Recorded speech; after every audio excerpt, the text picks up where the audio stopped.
Assalamualaikum, salam bahagia dan salam hormat.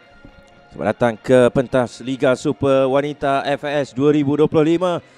Pertemuan kumpulan B membabitkan Seremban Mixed Stars yang akan berhadapan dengan FC Japan Malaysia. Dari segi ketajaman pasukan SBN Mixed Star di hadapan gawang, mereka memerlukan satu ataupun dua pemain ini dalam kebiasaannya untuk mendapatkan jaringan, tetapi pemain yang menggalas tugas mereka perlu memberikan permainan mereka, menunjukkan permainan mereka, kerana yang sedang memerhatikan mereka pastinya ketua jurulatih mereka, Eddie. Mereka perlu turun dari kawasan hadapan untuk ke kawasan tengah untuk mendapatkan bola dan mengedarkan kepada rakan-rakan yang lain. Memerlukan mungkin dual role yang perlu dimainkan oleh mereka, dan seperti anda berkatakan akan memenatkan mereka. Farhana, rembatan kali ini cantik. Itulah yang dicari oleh mereka. Dan akhirnya Farhana Suhaimi meletakkan FC Japan Malaysia di hadapan jaringan pertama perlawanan, jaringan kedua pribadi untuk musim ini. Perhatikan bagaimana ledakan ini untuk menewaskan Sharifah Zainab. Langsung tidak ada peluang. Daripada jarak yang agak baik, tidak dicabar, dan melepaskan satu rembatan yang tidak akan berjaya untuk dikeluarkan Sharifah Zainab.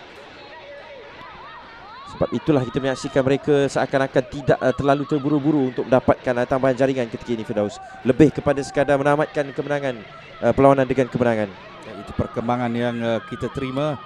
Rosdiana Rosdi, satu lagi peluang untuk mencari jaringan kedua, tetapi ruang yang sudah pun semakin sempit.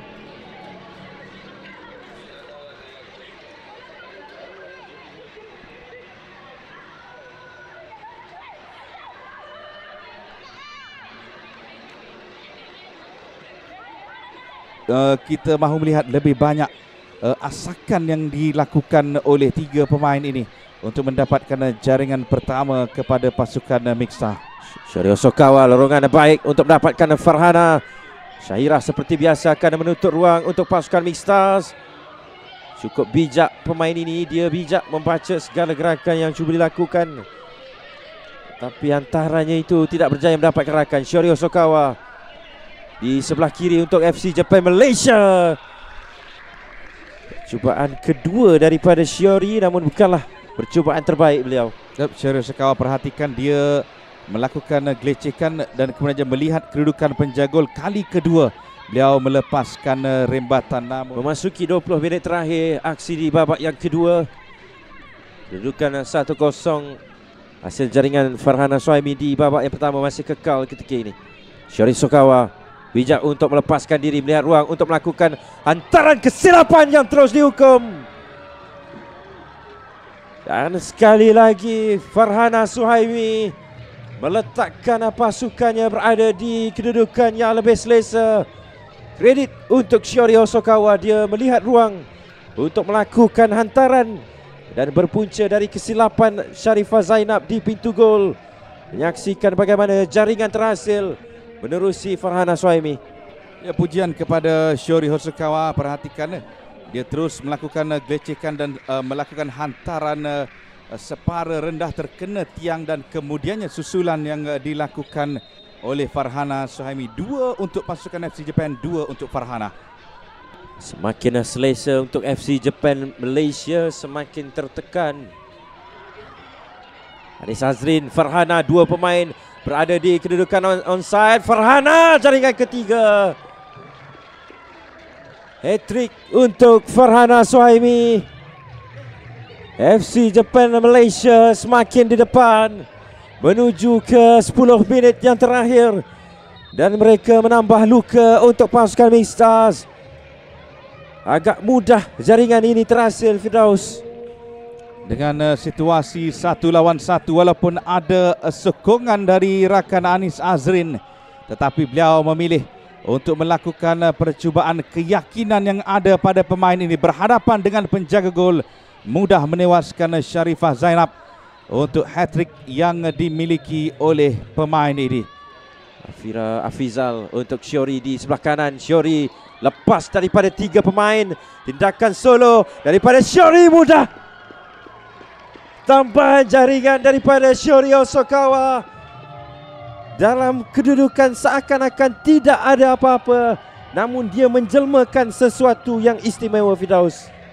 Setelah ditukar posisinya di separuh masa kedua, semakin menunjukkan prestasi sebenar. Shiori Hosokawa, perhatikan beliau melepasi 3 pemain pasukan Mixta dan kemudiannya menewaskan penjaga gol. Dribbling yang dipamerkan, larian, langkah besar yang diberikan oleh Shiori Hosokawa untuk menewaskan penjaga gol. 4 jaringan setakat ini untuk pasukan FC Japan. 3 mata yang hampir pasti menjadi milik mereka. Potensi yang cukup memikat ditunjukkan oleh pemain ini, Zara dan juga Nurin. Namun satu lagi serangan di minit-minit yang terakhir. Nurin cuba untuk melepaskan diri, diberikan kepada Sri Desi, lambungan ke dalam kawasan bahaya. Dan itu menjadi aksi terakhir di Stadium Majlis Perbandaran Ampang Jaya. Kemenangan cukup selesa direkodkan oleh FC Japan Malaysia, menamatkan saingan Liga Super Wanita AFS 2025 dengan kemenangan 4-0 sekaligus berada di tangga yang kelima, berkongsi mata dengan Sekolah Sukan Malaysia Pahang. Namun perjuangan di saingan Liga Super tamat di peringkat kumpulan untuk mereka. Tinggalkan anda dengan keputusan penuh, Mixtas 0, FC Japan Malaysia 4.